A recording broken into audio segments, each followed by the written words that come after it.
Let's talk about the differences between RV parks and state parks. I've got news for you. Things I wanna pursue. Oh, I'm jumping off Kilimanjaro, Kilimanjaro.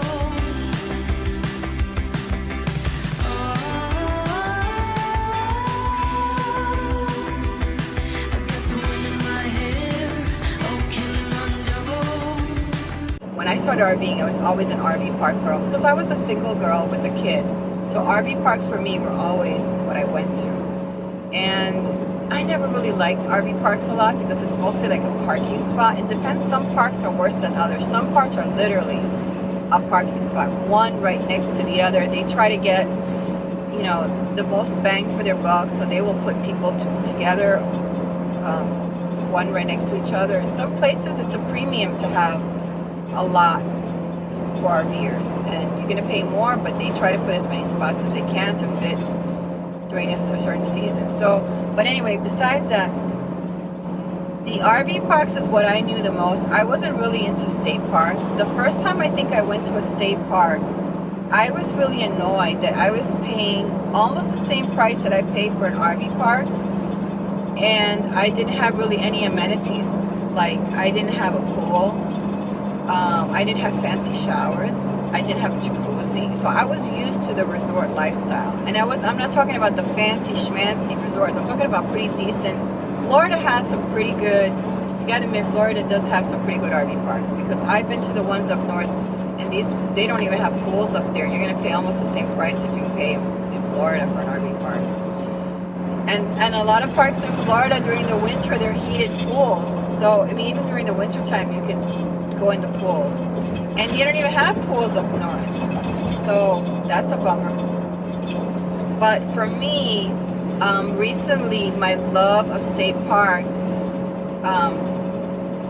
came about because I went to Lake Griffin State Park, and that park was really nice. I didn't expect to like it as much as I did, and it was so nice. It was like being camping, but without the stress of being a woman by yourself. So one of the problems that I have a lot is when I travel, I do a lot of pavement travels because I don't want to pay for RV parks, and I don't really need to. And where a lot of the places that I go to visit, I don't want to have to drive, like if they're like museums or shopping or places by the coast, don't really have a lot of like camping places. They have RV parks, they don't really have camping places. So I've done a lot of RV parks versus I didn't do hardly any state parks. But recently I did the state park, and I just enjoyed it, and I thought, man, this is really nice. I got to start doing more state parks, because a lot of times when I do like the pavement parking for like a couple of days, I go here and then I go to the next one and the next one, and I'm constantly in this movement. So I really enjoyed now putting that into my routine, is going to a state park, because in some areas you won't find free camping in Florida, but you will find a state park. You might have to drive to it a little bit. So sometimes I'm doing the pavement, and I just want to escape like that to the woods or something like that. And it's almost like the grass, the trees, the birds, it fills my soul with this energy that I need. And you know that because I live in a property that's 3 acres. I have birds, I have trees, I have total peace of mind. And then I go out and I'm in the pavement and I'm doing traveling and I'm driving and this and that. And I don't get that part of me that I'm so used to having, the grass, the trees, the birds, the sky. And I miss it. And once I went to the state park, I said, this is what I was missing on my trips. Because if I can't find free campsites that are accessible, okay, because remember, I'm a truck camper and I don't have a 4x4. So number one, the BLM land, that has to be accessible for me to be able to drive there. It's got to be solid and this and that, whatever. Number two, it's got to be safe. Number three, it's got to be cool, because a lot of times in the summertime you can't really go, oh look, there's a deer right there, I just saw a deer. You can't go to a dense forest in the summertime. you're gonna die of heat. There's no breezes there. You're better off at a Walmart parking lot because it's all open and you're gonna get breezes. And that's a lot of times why I go there, because when I'm in a parking lot, yes, the asphalt is hot, but you get breezes there. If it was a Walmart that had grass, man, it would be perfect because you'd be a lot cooler. But anyway, so this is the thing that I found, that this is the repertoire now that I need to find, that I need to look into when I travel.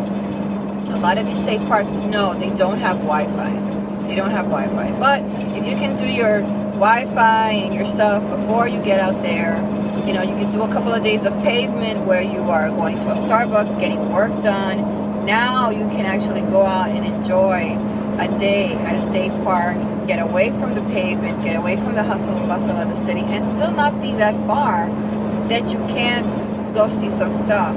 So definitely state parks are something that I have to include now in my travels, because, you know, I had a bad experience with one state park that I went to, and I think that's why I don't do a lot of state parks.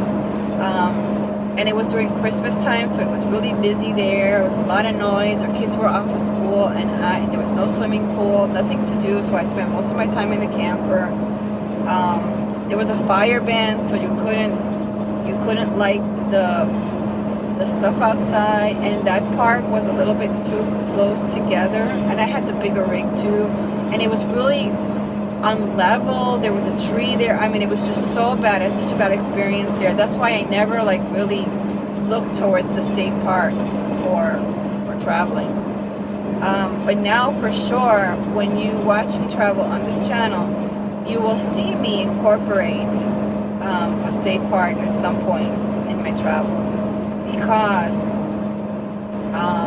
I do feel like after a couple of days of driving in pavement and dealing with stress and traveling, going here and going there, getting internet, go food shopping, you know, some days you just need to sit with nature, and it just fills your soul, and then you can go back out again. So, but that's only if I don't find free campsites, because of course, you know, a lot of free campsites are awesome, and it all depends on the weather. Like obviously I can't go to a free campsite in Florida in the middle of the heat, because my dogs would be panting and I'd be miserable hot. So I need hookups. But this is the lovely thing about state parks also, is that I can have the best of both worlds, and incorporating that also in my travels is nice, because now I can go to an RV park this week and say, okay, I'm going to RV park this week. They have a swimming pool, they have a jacuzzi, I'm going to enjoy myself.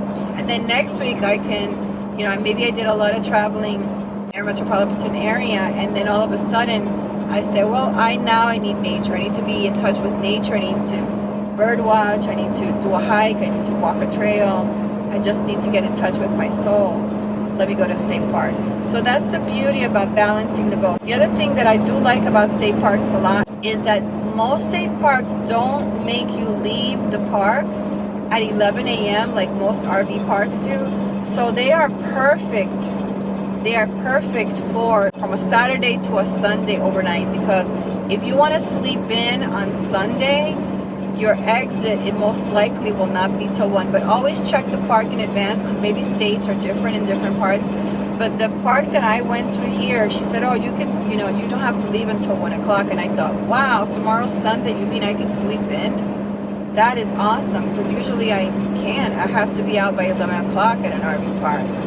So if you plan your route correctly, you can enjoy your whole day at the state park on Saturday into Sunday, and then this way you can sleep late on Sunday, which is awesome. And then you can go to RV parks during the week or whatever. So you can do your weekends in a more relaxed environment, with not so many people or kids or whatever in there. So I think that's really great. It's just so relaxed and so comfortable and laid back to be at a state park and to enjoy nature and just do things like that. And there's some lovely state parks. There was a couple up here that were really nice that I wanted to go to. Now, so maybe when I head out west, or when this fall, I will, because I was thinking of going up to the Blue Ridge Mountains for the fall. So some of those state parks they're on my radar, so when I come back up this way, I will probably end up overnighting there at some point. I might not, I don't know, because in the fall I really don't need to be at a park. But if I'm traveling a lot, yeah, sometimes I just want to sit, sit somewhere with nature. And if there's no other free campsite around, then a state park is another great choice. And some of them are $12, $14. Some of them are really cheap. You can even go to a state park for $8 with hookups, and I think it's great. And some of them, because state parks, no matter what, you have to pay an entrance fee. Most of them, if you don't have a pass, you have to pay an entrance fee. So if I have to pay $5 for an entrance fee, well, if I'm going to stay at the campsite, they don't charge me the $5. So right there, it's going to cost me less. So instead of spending the day there in a parking lot at the state park and then heading out when they close to a Walmart, well, maybe for a couple of bucks more, you can just stay at their campground. No, you won't get winternet, but it's still a nice quiet night there. Okay, guys, thanks for watching. I just wanted to give you a little information on the state park and tell you what's going on. I hope you'll have a wonderful day. If you like this video, give it a thumbs up. I would sure love that. Thank you for watching. Bye. Don't forget to give this video a thumbs up. Thanks for watching. Don't forget to subscribe and hit the notification bell.